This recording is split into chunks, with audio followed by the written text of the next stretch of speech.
Okay, good morning. So we learned the Gemara and the halachas of the beginning of Magid, the beginning of our obligation to tell the story on the Seder night. And essentially, we covered, let's say, it's four things.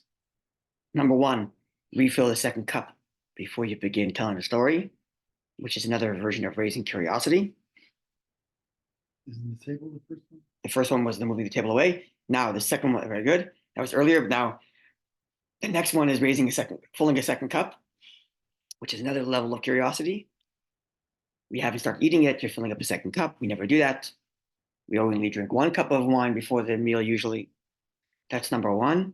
The second item is the children's question, which was, as the Gemara put it, and we're going to see more today, if you get them curious, at least according to one opinion, right? We have two different opinions how to do this, but at least according to one opinion, if you got them curious and asked you questions about them moving the table away or filling up the second cup, then you're good. What is Abaye? Abaye, that was the story of Abaye who asked the question. That's one point. And Rabbi responded, right, with the question and said, oh, you asked the question, we're good to go. We don't have to do any MAH NISHTANA. So if the child gets that good, if not, the father should teach him what makes tonight different. And the Gemara gave us the Mishnah told us four things that's different about tonight that the kid should be asking about, or you should be telling the kid about to ask about. Why we dip twice. Maybe we got the order wrong. No, it was matzah, marar, dip twice, and why we have roasted meat. Yeah. That was the Gemara's four things. Leading was left out. Leaning was left out. We'll get to that today. So that was the four questions the Mishnah made. Then, sorry? Dipping. Matzah, marar, dipping, and roasting. I believe that was the order. Yeah. Or matzah, marar, roasting, and then dipping. Matzah, marar, roasting, then dipping. Dipping was last. If I remember correctly, let's have a look quickly. Yeah, matzah, marar, roasting, dipping. Yeah. Not in the four questions. We discussed the halachas and the roast, not in the four questions. Okay, those are the questions. Then the Mishnah says, well, make sure you respond to a child on his level, which lets the halacha that the kid has to actually understand what you're saying. We'll discuss more about that today as well. You have to respond on a level that the kid knows. Mm-hmm. Then the Gemara told us, the Mishnah told us, the arc narrative of the story. It's got to start in shame, end in glory. And the Gemara gave us two versions to that arc narrative. Either you start off with slavery, freedom. That's one version. Another version is idol worshippers, our forefathers, Terach, Avraham, and Terach. And then now we serve you, Hashem. Two versions to the arc narrative, which the Gemara alluded to paragraphs, right? The Gemara said it's either Avodah Mayinu or Mitchila, indicating we already know what those paragraphs are that give us that arc narrative, right? And then the Gemara concluded and said the final thing you have to do is you should take the verses of Bikurim when the person brings his basket to the temple, thanking Hashem for the fruit of the land. He then makes a declaration describing the Exodus and thanking Hashem for bringing us to this land where I have this fruit. So it says the Gemara, read those verses and expound upon them. Based on that, we learned in the Alter Shulchan Aruch what are the most primary paragraphs of Haggadah that have to be said in fulfillment of these requirements, and how everything else is customs that have evolved over time, the Dayenu and other things which aren't directly associated with these obligations, the question, the two narratives, and the verses of Bikurim, which begin with Arami Ovad Avi. Any parts of Haggadah that aren't associated with that are not inherently obligatory so much as they are custom that evolved over time. This is what we learned. Yeah? All rings a bell? Can you just there were two slavery and two arc narratives. The other one, second one, sorry. Okay, so one is, you can think of it this way. One's physical, one's spiritual. Okay. The physical is we're slaves, now we're free. Shame, glory. The spiritual is we used to be idol worshippers. Avraham Avinu as a kid and his father Terach before. And now you brought us close to you. You, Hashem, brought us close to you, and we serve you. Those are the two arc narratives. Physical, spiritual. Okay. Now let's look at the Rebbe's commentary on this section, and we're going to get to the Rebbe's commentary on the four cups, on the four questions, right? Because, like you said, there's a bit of a gap. We have the Mishnah's four questions, which were matzah, marar, roasting, dipping. Two things. Number one, we don't have those four questions because roasting is out. Instead, we have leaning. How did that happen? When did that happen? One. Number two, it's not our order. We ask the order dipping, marar, matzah, leaning. Whereas the Mishnah is matzah, marar, roasting, leaning, dipping. Dipping at the end, we put dipping first. The Mishnah puts matzah first, we put marar first. Why don't we ask about the 4 cups of wine? You asked about that. We're going to discuss all that in the Rebbe's commentary. That goes to Moses, The 4 cups of wine is rabbinic, actually. but it was Moses. I don't think so. You said He brought us out of. Yeah, the words, the association to the words come from Moshe Rabbeinu, but I don't think Moshe Rabbeinu started the 4 cups of wine. I believe they'll come much later. you said we put the Mara before matzah. Yes. In our questions, at least like Chabad custom. Oh, in our question, In our- not in the. No, we're talking about in our questioning. Well, first of all, we actually do eat Mara before. No. No, we eat matzah before Mara. Sorry, our question has matzah before Mara. You're right. I'm sorry. Okay, I'm sorry. You're right. We keep matzah before Mara. We just put dipping at the beginning as opposed to the Yeah. Mishnah, which is dipping at the last. Yeah. Yes. Well, at least the first dip. Oh, meaning the questions. I'm talking about the order of the questions. We Yeah. put the question of dipping Yeah. first. Yeah. You're right. We do ask the question of matzah before Mara, even in the Chabad custom. Okay, so let's see. So we're going to go to on the first page there of your packet. So there's a few comments from the Rebbe there, most of which we learned already. The first, there's a comment about moving the tape plate away. That we learned already because you have to ask the question from the story with Abaya you made reference to. Then the next thing is filling up the second cup of wine, and now the child asks. We discussed that also from Rebbe's Haggadah. We were trying to decipher whether the Rebbe is of the view of Rashi or Tosfos, right? Rashi's view is that once the kid asks a question, he doesn't have to ask the 4 questions. Tosfos' view is no, he asks this question, and from there you get him to get to the 4 questions, which is what you really want out of him, right? And we're trying to figure out where the Rebbe stands on that. We spoke about that, I don't know if you remember. Wasn't there a preamble like this? Why is this night different from all the other nights? Which is not a question per se. Okay, that's the lead up to. Or it's a description of the yes, it's a description of the Mishnah saying what you should tell your kid is different, rather than what the kid should say. Yeah. Yeah. That's only Okay, the kid is well in tune to what's going on. Actually, in a way, the other way around. Mm. If a child's uneducated and came to the Seder table and saw it different, then he might ask questions. Today, because our children are already educated, they know what's coming, they don't ask any questions. We go with the other version of the Mishnah, which is teach your kid to ask the questions rather than actually invoking curiosity, because the kids already know what we're going to do No, because they learned in school, right? But it's clearly Abai didn't get that kind of education because he came to the table and said, "Hey, what are you doing?" Right? Okay, so bottom right, where it says, I'm sorry.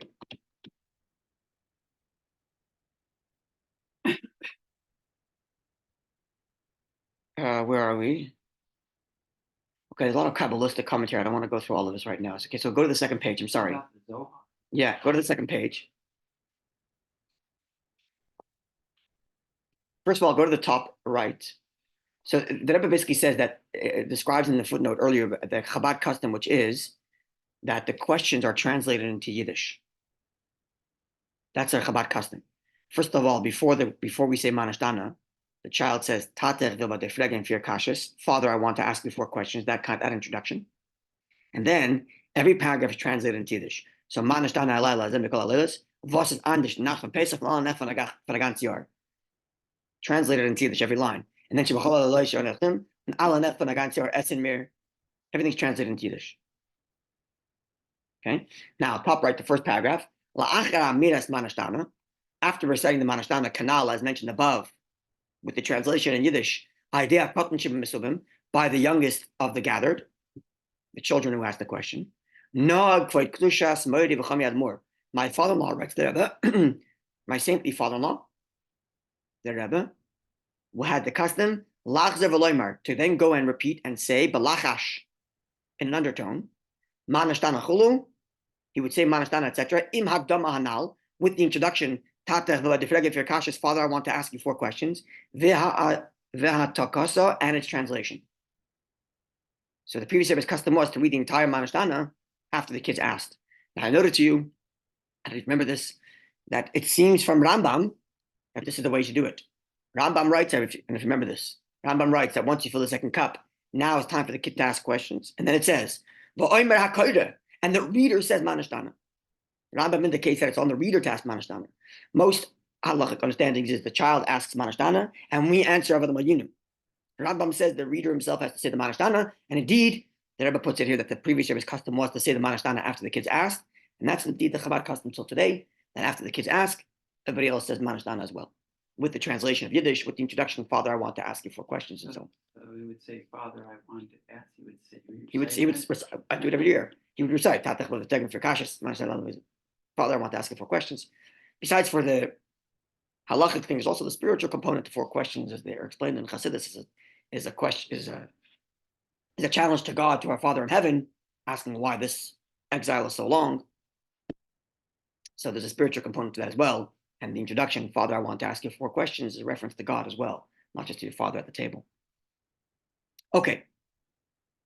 Now let's see the commentary I was referring to earlier with respect to the order of the Haggadah, of the Ma Nishtana, and how we got from the Mishnah as we have it to the 4 questions as we have it. Right? Mishnah again said matzah maror, roasting, dipping, and we do Chabad custom dipping, matzah maror, leaning. So first of all, we add leaning, and number 2, we put dipping from the end to the beginning. Yeah. So we got rid of roasting, and then put dipping at the beginning, and added leaning at the end. Dipping, matzah, maror, roast, leaning. Correct. So let's see. So first of all, Ma Nishtana, you see there it says Ma Nishtana, etc. Ma Nishtana cholu. So parentheses, Mishnah Psachim Kuf Zayin Aleph. The Rebbe gives a source for the Ma Nishtana. That's here. Okay, great. The Rebbe gives a source from our Mishnah. Then Anu. The Rebbe tells us how to pronounce the word Anu. Anu, which means we dip. Ha'aleph kamutza, the aleph shava kamatz, Anu. Rather than I'm not sure. Okay, now let's see. Matbilin, our order that we have in the Chabad custom, in the Alter Rebbe Siddur, is matbilin dipping, then matzah, then maror, then mesubim leaning. Okay, so first of all, says the Rebbe like this: the Seder Zeh in this order, who be Mishnah Shibir Yerushalmi, is how the Mishnah appears in the Jerusalem Talmud. Different than ours. Our Mishnah had dipping at the end and roasting. The Yerushalmi has this order: dipping, matzah, maror, leaning. I want to get that earlier, but my apologies. Do we have a Yerushalmi here? I don't think we do have a Jerusalem Talmud. Do we have a Jerusalem Talmud here? I'm not sure. Give me 1 second.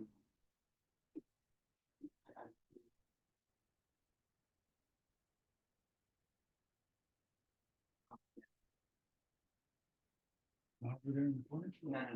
I'm sorry. I should have got this earlier. Give me 1 second. I want to look it up on my screen here.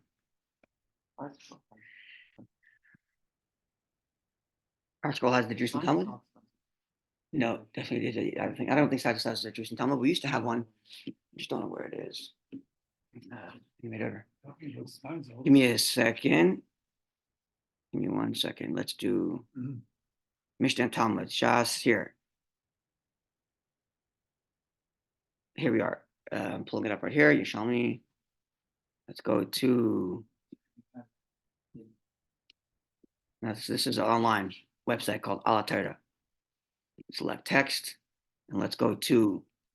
We go to Moyed. We go to Psachim. We go to chapter 10, and let's do halacha. I don't know, it's 2 or 3. Not really sure. Let's see. Oh, let's go to the next one. Here we are. Okay.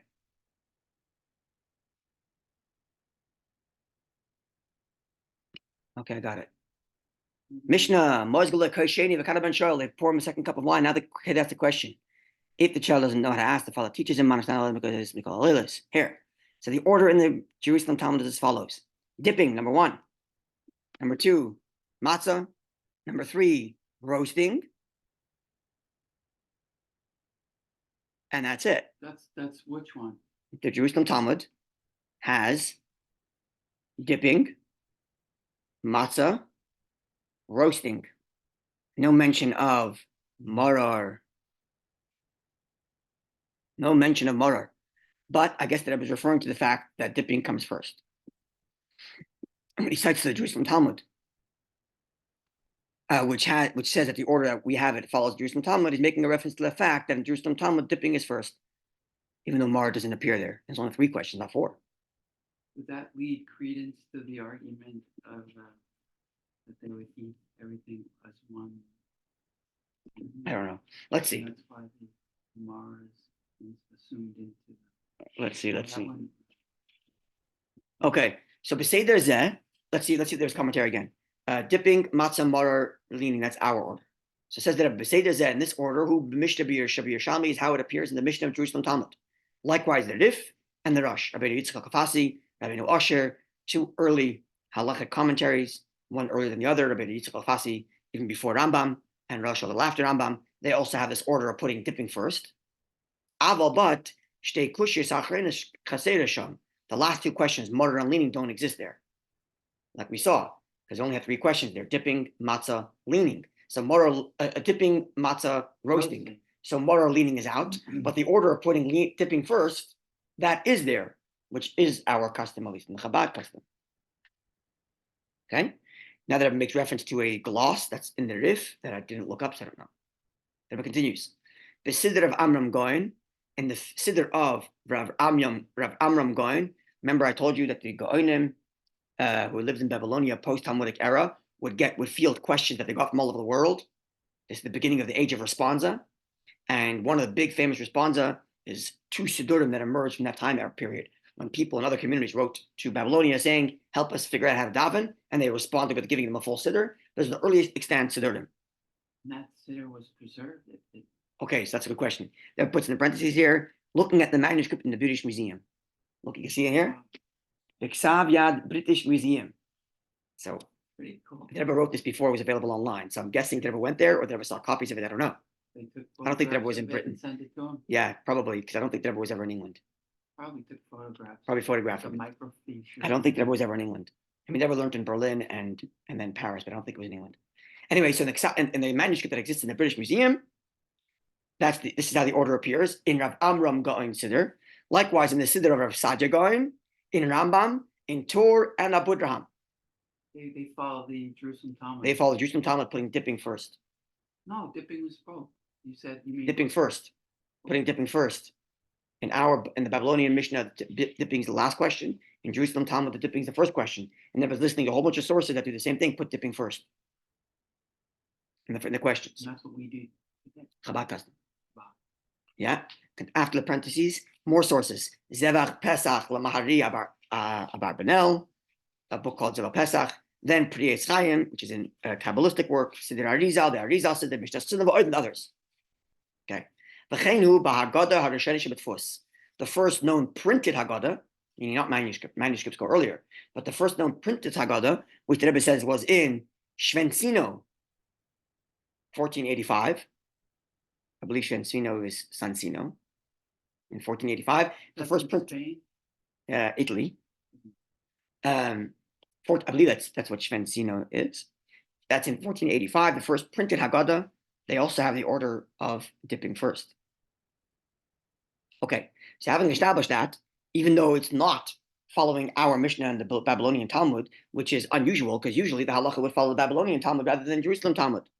And yet here, where there's a discrepancy, the Babylonian Talmud putting dipping last of the 4 questions, and the Jerusalem Talmud putting it first of their 3 questions, but still first, we're following the Jerusalem putting it first. And there becomes a whole list of places where they do it that way. Going back to the earliest manuscripts and prints. Sorry. Following or no? I don't know. Losing it. The questions, which questions are we discussing? The 4 questions that the child asks. Oh, okay, that's the order. Our Mishnah has dipping as the last of the 4 questions, Okay, and we have it first. That's what I was. So then we give it to a I'm bunch. mixing up the order of. Not the order of what we do. Questions. The order of the questions. We're talking about the questions now, not what we do. Thank you. Questions. Yeah. So Jerusalem Talmud puts dipping first, as from their 3 questions. Dipping, matzah, roasting, but puts dipping first. And here the Rebbe gives a whole list of sources, going back to the earliest manuscripts and the earliest print that put dipping first. 3 questions. Dipping matzah. Fine, but the point is that dipping comes first as opposed to last. No, understood. That's the point they're making here. Yeah, okay. So now that goes like this. Now for explanation, why are we going with why is it that all these manuscripts and all these sources follow the Jerusalem Talmud, putting dipping first, rather than going with the Babylonian Talmud, which is normally what we do, putting dipping last? That explains. The questions match the way we perform the mitzvahs tonight, to your point. Because the first thing we do tonight is dipping. Al kalpana marishin, at least the first dipping comes. And remember, the first dipping is not for the performance of any mitzvah other than getting the kid to ask questions. Because the only mitzvah dipping is at marar. So the first item we do to invoke curiosity is dipping. And therefore the first of the four questions will be on dipping. Very logical explanation. That's what they were saying. It still doesn't seem to answer the question why the Babylonian Talmud would. We'll get there. Oh, We'll get there. okay. So now we're settling our custom. Okay, so we do dipping first because that's the first thing we've done tonight. We asked the question on dipping first because it's the first thing we've done tonight. Only afterwards do we eat matzah and then marar. Okay, so dipping matzah marar. What about leaning? You lean when you do matzah. We lean when we did kiddush also, which is even before dipping. So why leaning come at the end? Yeah. I still don't understand leaning. It's just a custom. No, it's not. It's a mitzvah. Well, It's a mitzvah to demonstrate your freedom. Okay, we're not getting into that now. This is not irrelevant. That's not relevant to our discussion.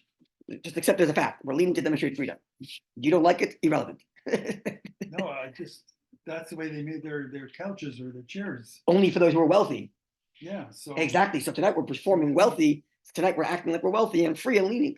That's it. You don't like it is irrelevant. Let's just stick to the fact that this is the halach. Okay. Meaning when we discuss the laws of leaning, we can do that. But now let's focus on the questions. Okay.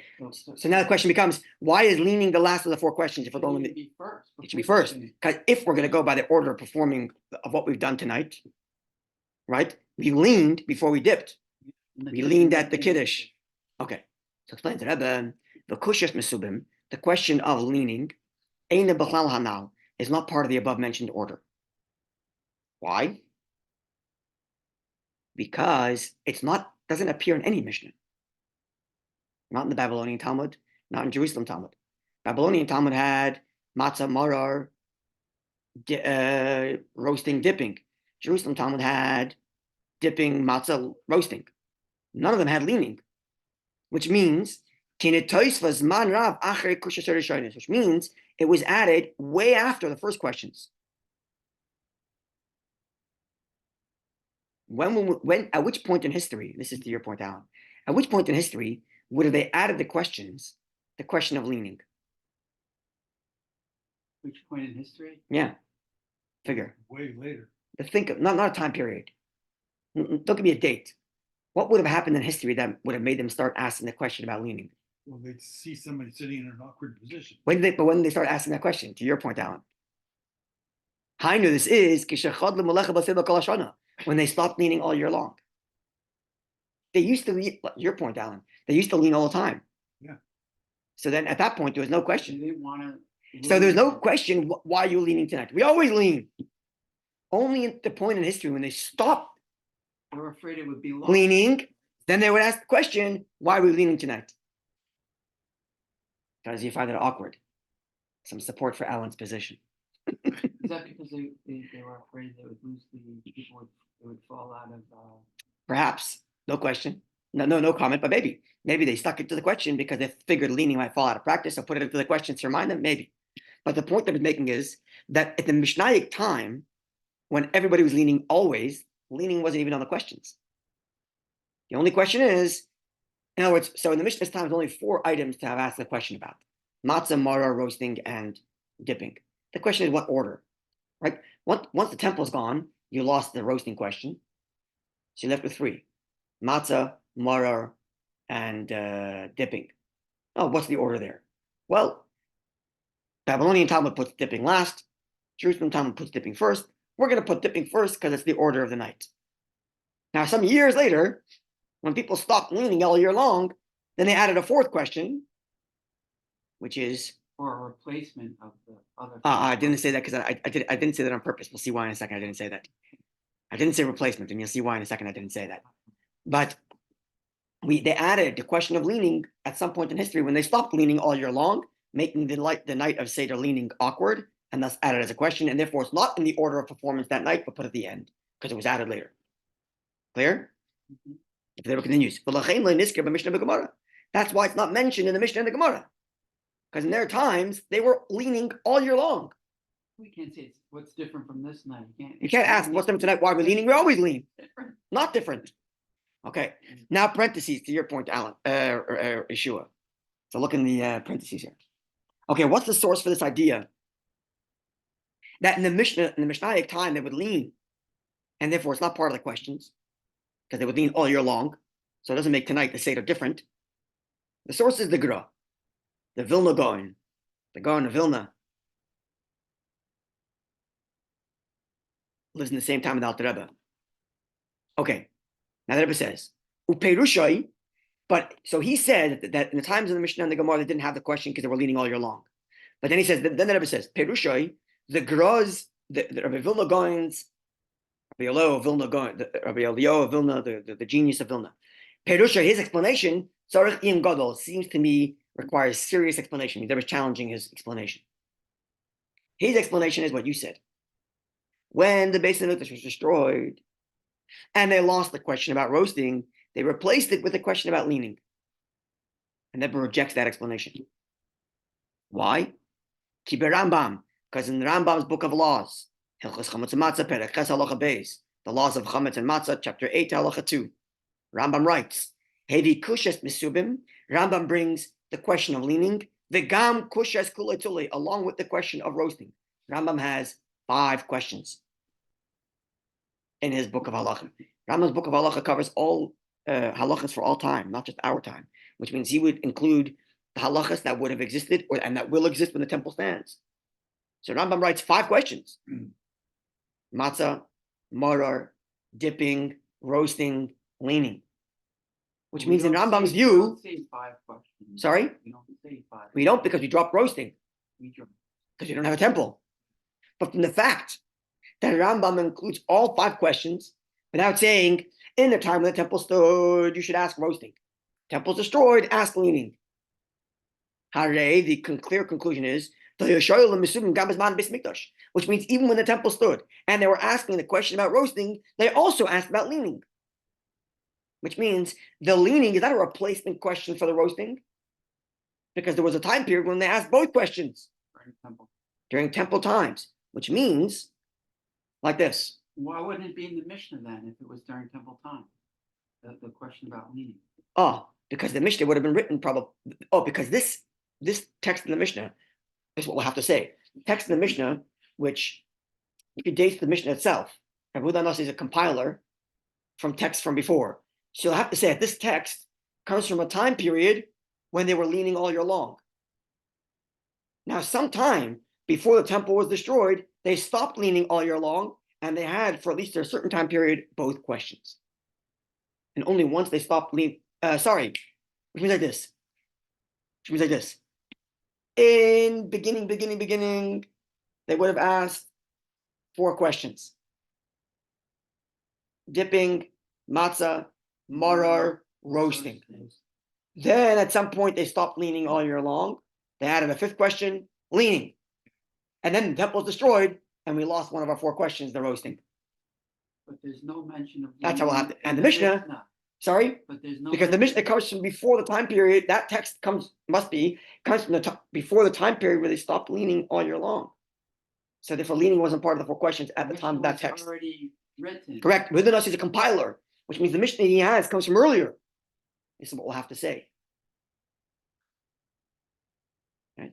But Now the look at Mishnah is only a written of the oral tradition that comes from before him. That's right. So even though Rabbi Levi lives after the temple period, look, the Mishnah is clearly coming from before the temple period. How do I know this? Because Rabbi Levi, the oral edition. right, but I'm saying this text comes from that time period. How do we know this? Because the compiler lived after the temple was destroyed. Rabbi Levi lived after the temple was destroyed. And yet he includes in his compilation the question of roasting, which means the text he's collecting from existed way before him, which means it existed even before the question of leaning. Maybe. Right. And then sometime before the temple was destroyed, But after that Mishnah was written, they added the question of leaning because people stopped leaning all year long.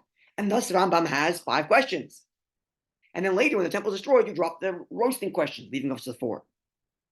But the point I was getting to is, therefore, because it was only added later, when people stopped leaning all year long, it comes at the end of all the 4 questions. Even though in the order of our performance tonight, leaning should come first, because we lean by Kiddush. Right? It still comes at the end, according to all opinions, because it only was added later. That's right. I just don't understand how leaning and roasting could be even. Actually, they're asking how, okay, your mind's about to be blown in a second because there's a little bit more, something a little different to what I just said. But sorry. I don't know how roasting and leaning are in the same category. Because roasting was God told us to roast. Right, but it doesn't make a difference. God didn't tell us to lean. It doesn't matter. Because the point is to get the kid curious. What's the difference? What's it about? The 4 questions are not about a hierarchy of our obligations. It's about the kid's curiosity, making tonight different than others. Okay, now the Rebbe is going to reject what I just finished saying, but let's just, maybe not necessarily, let's see. Okay, first the Rebbe, we'll conclude with that.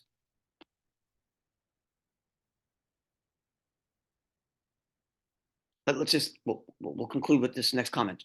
Okay, Rebbe first cites to, Rebbe cites to a Kabbalistic source, Asher Seder Hanal, this order of dipping matzah mar or leaning, masan l'seder oilmis milamata l'mayla, follows the order of the spiritual realms from below to above. Okay, so there's a Kabbalistic reason for this order. Now the Rebbe asks, Ein lahakshes, don't ask me the question. Dipping matzah mar or leaning. In order of performance and leaning last. Performance being first dipping, then matzah, then mara, and then leaning last because it added later. It's funny. So Mara was taken from the Babylonian, not from the Jerusalem. Jerusalem doesn't even have it. That's correct. Curious. It's a curious question. It's a very curious. Why, Okay, yeah. We'll go there. But the curiosity of that we'll get to not today, but next time. But because we're going to see they're going to add some other detail, which is going to be the most important part. But before that, I want to show something which is a little bit different to what I just finished saying, and I'm curious about it. You'll tell me what you think. Okay. Ein lahakshes. Don't ask me, says the Rebbe.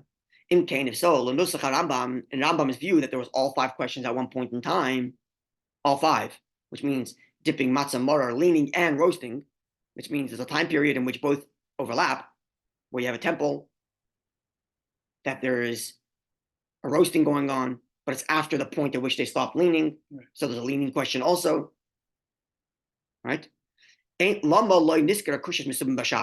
doesn't the Gemara make mention of leaning? We said it came way later. Okay, so what I said is only true about the Mishnah if it was collected from way earlier. The Gemara is written way later. So why doesn't it mention anything about leaning? Or even Rabbi Levi himself, the compiler, could have added it at some point if between then, that text and his time, leaning started to become a thing. So even if I am correct, the question still remains, why isn't anywhere mentioned the leaning question? Not in the Jerusalem, not in the Babylonian, which maybe the original text came from earlier, but between that original text and the final redaction is hundreds of years in which the question of leaning did appear. Because at some point in time, they stopped leaning. At some time in this period, especially according to Rambam, which says that they had leaning and roasting as a question at the same time, which means even during temple times they stopped. Rambam come to this. He pulled it. He pulled it from some source. Says the Rebbe, Eina Kusha. This is not a question at all to me. Why? Because we must say, we are compelled to say, Rambam Nishnas Kushas Misubim. The Rambam must have had a text of a text that includes the question of leaning in the Mishnah, whether in the Mishnah or the Gemara, or at least in the Gemara. He must have had such a text. If you're saying Mishnah Gemara, then if he had it, everyone else should have had it. Not necessarily is that the case. Because there are times, this is history, this is before printing press, everything is manuscript copied hand by hand. And one person's got one text, the other person's got another text. Rashi, who lived a little bit before Rambam, one of his big life works is collecting as many versions of the Gemara as he can. And well, sometimes in his glosses, right, Don't read it this way, read it that way. I found a manuscript that says to write it this way. So Rashi has no comment on this? Though it doesn't mention leaning, no. Right, but my point is that time period, this idea of having more than one manuscript and sometimes slight variations is not uncommon. Right, Rambam in his book of laws writes, and I went to go to check in the Torah that came from, right, a few times in Rambam writes that the Gaonim, the scholars before him, came to the wrong conclusion about halacha because they had a wrong text in the Mishnah, in the Gemara. And I looked up and I found the correct version of the Gemara. This is the halacha. Just remember that. Sometimes in Rambam book of law that comes up, right? Because the idea of having more than one text and different variations is not uncommon. And therefore, says Rebbe, I must conclude that Rambam must have had a text that included leaning. Why? Again, one of those. Sorry, Rambam will not come up with a novelty about what they would have said, because he said they put 5 questions. That which exists in no source. No source before him puts 5 questions together, and he does. Not his practice. He would have never done such a thing. And therefore must be, he has a text somewhere that includes the question of leaning. But the Rambam was way before Rashi. No, Rashi before Rambam. Rashi before Rambam. A little bit before Rambam. Sorry? Rashi dies in 1104, 1105, something like that. Oh. Go back to Right? Meet the Giant series. Go back to Meet the Giant series. I have all their dates. Look it up right now. Rashi dies in 1105, and Rambam I think is born like the next year or something. Rambam was born 1138. A little while later, he's born. Yeah. So word must have gotten around that Rambam was making this compilation of all this stuff, Certainly. and people may have sent him all kinds of stuff that they had. He himself was clearly a great researcher. He writes himself. He went and found texts of all different types. Yeah. So the So Rebbe is he saying, found it. even before my commentary about the switch in time, even the Rebbe is basically saying, even if you ignore my commentary about that there was a time period when they had the roasting, and at some point they stopped leaning, and therefore they added the question about leaning. Even if you ignore all that postulation, says the Rebbe, you must conclude that Rambam had a text that included leaning, because there's no way he would invent the law. He would invent the text of questions that existed hundreds of years before him without any source. Because even before there was comment, it's clear from Rambam that in the Temple times they asked all 5 questions. Where would he get that from? Yeah. Again, another reason Right. why. So it must be he had such a text. Now to resolve all this, they were saying that there was a time period when leaning wasn't a question because they were all leaning all year long. Then there was a time period when they stopped leaning, sometime in the Temple period. And at that point, you had both questions, roasting and leaning. And then after Temple destroyed, probably a very roasting narrow window of time. maybe 50 years, maybe 100 years, maybe 20 years, I don't whatever. know, more than short period of time. 100 years. But we should also remember that there's Roman occupation of Jerusalem, right? Let's say for quite a while before the temple was destroyed, there's Roman occupation of Eretz Yisrael, right? Or even when you had kings, then the Herodian kings, the kings in the line of Herod, or the queens, a lot of them were vassal kings for Rome, really, Yeah. right? So let's just say Roman practice infiltrates then, and they're all right. But at some point, this persecution turns to you're not sitting and leaning in some divan in a Roman villa. You're hiding in a basement, wishing you had a chair, right? Because you're under Roman occupation. Sure. So somewhere there, the leaning falls away, meaning the leaning all year long, Leaning all year long. right? Falls away. And then the question of leaning starts to emerge before the temple is actually destroyed, which is why Rambam writes there 5 questions. And then later, the temple is destroyed and the question of roasting falls away. Now the question only becomes, which text did the Rambam have that includes the question of leaning? Is it a Mishnah text? It is a Gemara More text? likely a We Gemara don't know. text, right, because of the time frame. And puts in the parentheses, in the Mishnah or the Gemara, whether the Mishnah or the Gemara, there must have been some text that he has indicating If it leaning and roasting is a question at the same time period. Otherwise, he wouldn't have invented that. If That's it the were in point. the Mishnah, it would most likely be found in the Gemara, right? But Yeah, so but it's more likely possible. that was only in Right, the Gemara, but the version that Rambam That's had right. never ever got circulated. That's right. Which is possible that it's possible. What I'm saying is also correct, and that the Mishnah that Rambam that Rabbi Levi compiled came before the question of leaning was emerged. But the Rambam had That's why it wouldn't be. and that's right. What would have been the Mishnah? But the Rambam had a text of the Gemara which said, "Hey, since then we added this other thing called leaning," right? So And it's not proof positive. it's not but proof positive. It could be exactly right. It could be one of the 2 scenarios. That's correct. Mm. That was not just saying it's likely, it was saying it must be that way. No, no. Otherwise, the not Rambam would that, not that invent- it's likely that it was only in the Gemara. Oh, yes, that that's a not- possibility. not- Yes. okay, well, Okay. I don't know if I'm going to be here, God willing, yeah, tomorrow night. My niece is getting married in New Jersey. Mazel And then tov. the next night, my brother-in-law is getting married in New York. Mazel tov. So I'm coming back here on Monday, B'ez Hashem.